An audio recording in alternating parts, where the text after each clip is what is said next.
សារព័ត៌មានរបស់ប្រទេសកូរ៉េខាងត្បូងបានធ្វើការចុះផ្សាយថាបានរកឃើញទីតាំងផលិតគ្រឿងញៀនដ៏ច្រើនមហាសាលនៅក្នុងប្រទេសសៀមតើវាជារឿងប្រឌិតឬក៏ជារឿងប៉ັດតោះមកស្ដាប់ជាមួយនឹងម៉ាលីទាំងអស់គ្នាដែលក្នុងពេលថ្មីៗនេះសារព័ត៌មាននៅក្នុងប្រទេសសៀមគឺបានធ្វើការចុះផ្សាយស្នាដៃរបស់មន្ត្រីសមត្ថកិច្ចរបស់ខ្លួនតម្រួតរបស់ខ្លួនបានធ្វើការទៅបង្ក្រាបទីតាំងមួយកន្លែងនៅក្នុងខេត្តសមុទ្រប្រាកាន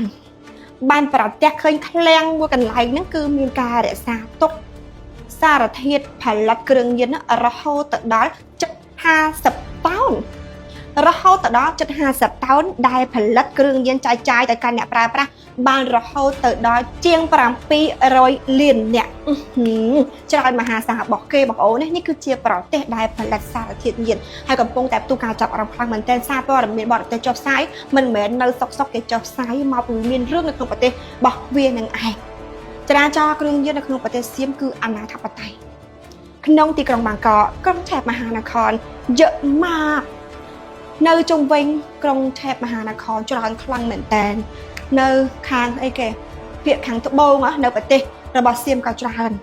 នៅសង់តែគ្រប់ទិសទីទាំង77ខេត្តរបស់សៀមអាណាធិបតេយ្យចំពោះការប្រើប្រាស់សារធាតុញៀននៅក្នុងប្រទេសប្រើប្រាស់ក្នុងប្រទេសមិនអស់ចិត្តគឺខ្ចប់ទៅកាន់ប្រទេសជិតខាងទៀតកម្ពុជាយើងក៏ជាប់ដែរចាការតែងឆ្លងដែនណាកម្ពុជាឡាវភូមាមីយ៉ាន់ម៉ាប្រទេស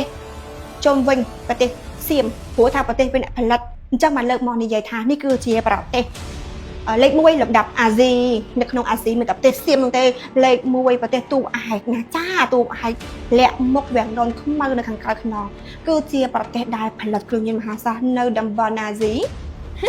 you know okay